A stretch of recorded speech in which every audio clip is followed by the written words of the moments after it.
Gledate Gorenjska poročila na GIF TV. Lep pozdrav. Danes smo na prvem koalicijskem vrhu letos predvsem opravili evalvacijo dela opravljenega v lanskem letu. Ministri so predstavili svoje ključne projekte, ki so jih naredili lani, in pa poslancem povedali, na katerih področjih bodo delali premike letos. Bistvena sprememba, ki smo jo danes sprejeli, je, da smo se dogovorili okrog normativnega načrta dela vlade, kar pomeni, da bo v letošnjem letu delo vlade bolj predvidljivo, ker smo že v začetku leta postavili jasen vsebinski okvir in pa seveda na ta način bolje usklajeno in organizirano. Tako da danes pod črto opravili smo evalvacijo lanskega leta in na podlagi te evalvacije sprejeli organizacijske popravke in pa vsebinski okvir za letošnje leto. Vsebine tega okvira ne bom javno komuniciral, ker nočemo ponavljati lanskega napovedovanja reform. Lahko pa povem, na kaj smo iz kvote ministrov Levice posebej ponosni lani. Bistveni premiki so bili narejeni na stanovanjski politiki. Neprimerno več kot do zdaj je bilo investicij v infrastrukturo na področju kulture, posebej izpostavljam Dramo, in pa na mojem področju smo upravili velik projekt prenove zakona o delovnih razmerjih. Bili smo eden od ključnih resorjev pri pomoči ljudem v poplavah, tako z denarno pomočjo kot z psihosocialnim svetovanjem tam, kjer so ljudje potrebovali, in pa pripravili smo bistvene stvari za sisteme, ki jih bo treba popravljati letos. Tukaj v prvo vrsto pač na svojem resorju, to pa bom vsebinsko povedal, postavljam prenovo pokojninskega sistema, ki je že v teku na ravni koalicije. Hvala. Hvala lepa gospodu Mescu. Dajem besedo še enemu podpredsedniku vlade, ministru za finance, gospodu Klemnu Boštjančiču. Izvolite. Hvala lepa. Poleg tega, kar je kolega Mesec povedal, bi dodal, da pravzaprav sem vesel, da smo imeli ta sestanek, precej odkrito smo se pogovorili, torej na eni strani ministri, ker smo predstavili svoje delo, stvari, ki so bile opravljene, na drugi strani pa tudi predvsem predsedniki posameznih parlamentarnih odborov. Mislim, da so marsikaj pohvalili, kakšno stvar pa tudi pograjali. Mislim, da je to nujno potrebno za to, da bo delo v prihodnje ali pa sodelovanje med vlado in koalicijskimi poslanci še bolje, da bodo zakonodajni procesi tekli še bolj gladko. Kot sem rekel, ogromno dela je bilo upravljenega, ogromno dela nas čaka, tako da odkrit pogovor in verjamem in upam, da ga imamo kmalu spet. Hvala. Na kratko še minister za gospodarstvo, turizem in šport, gospod Matjaž Han, izvolite. Ni kaj dodati, pregled dela v minulem letu, vsak minister je pač svoje povedal, ni to pomembno. Bila je pa ena ocena, kar je zelo pomembno, vseh ministrov in vseh poslancev, da smo na enem področju pa lahko, bom rekel, zadovoljni in smo bili tudi pohvaljeni iz večjih strani, to je reakcija po poplavah.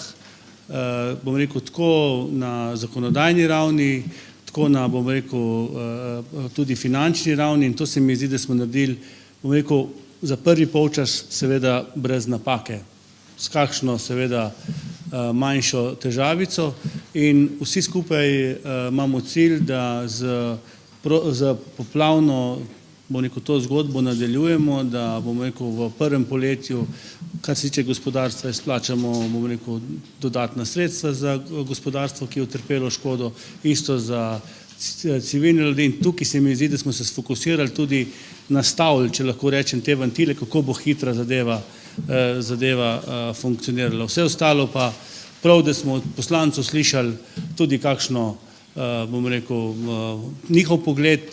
Vi veste, da sem bil dolgoletni poslanec in sem zmeraj gledal vlado z eno učko, kako delati tako ali pa drugače, in se strinjam z podpredsednikom vlade Boštjančičem, da je tudi kakšna kritika kdaj dobrodošla. In jaz sem zadovoljen, da je prišlo danes do tega sestanka in te sestanki se bodo absolutno nadaljevali. Hvala lepa.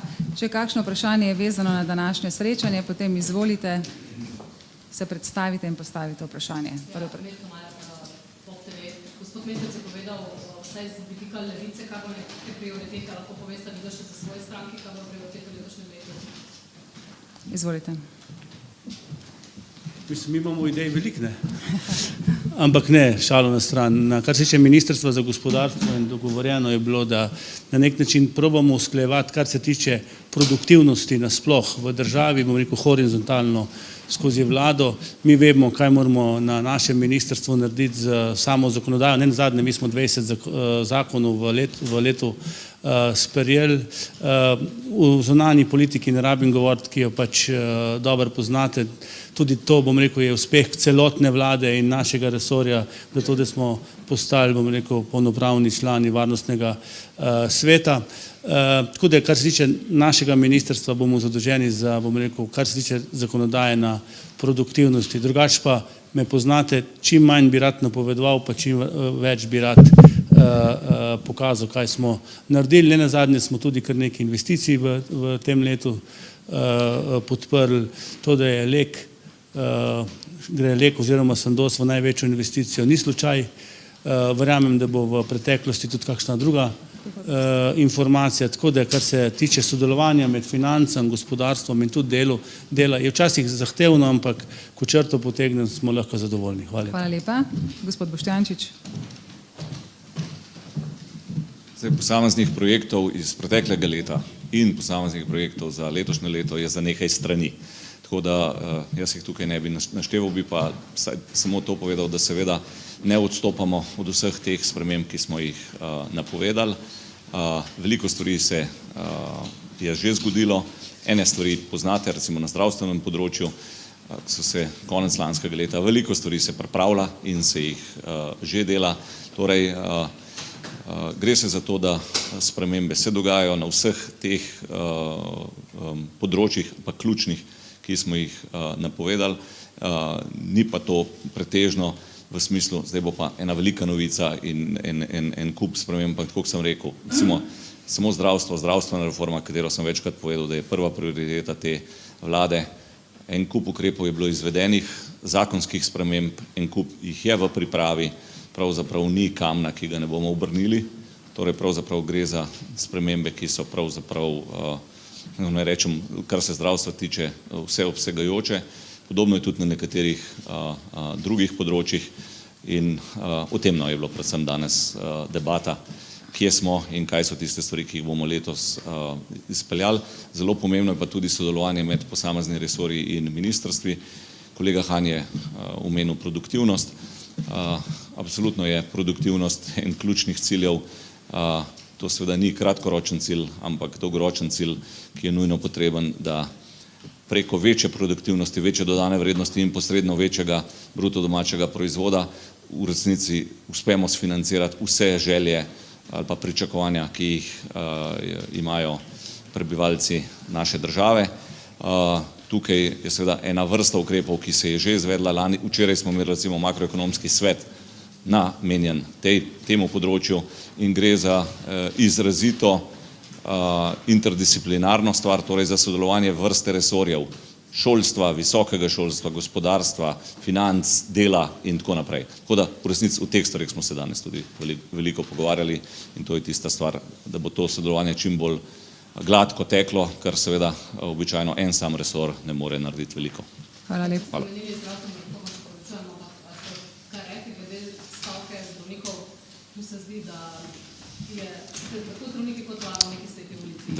Današnji koalicijski sestanek je bil namenjen razpravi o tem, kaj je bilo narejenega v preteklem letu in kaj bo narejenega v naslednjem letu, kaj so prioritete in kaj bo način dela, zato da bo to sodelovanje čim bolj gladko. Glede tega, kar ste vprašala, ni tekla danes debata. Še kakšno vprašanje? Ja, morda še stavke tudi drugih poklicnih skupin v javnem sektorju. Kako se boste teh lotili zapiranja, konkretno koraki na področju plačne cone? Ja, najmanj tako, da ne bomo v javnosti komentirali naprej, kaj bomo delali in kako se pogovarjamo, ne, ker seveda se te stvari običajno zlorabijo in izrazito negativno vplivajo na to, da bi se karkoli dogovorili. Veliko je treba delati na zaupanju.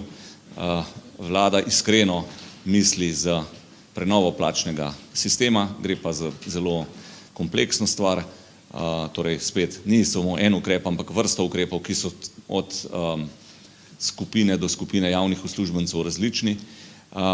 Tako da predvsem na tem delu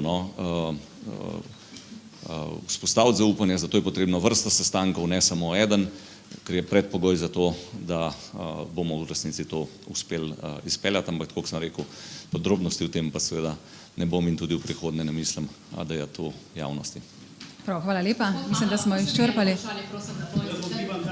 Ne. Ne.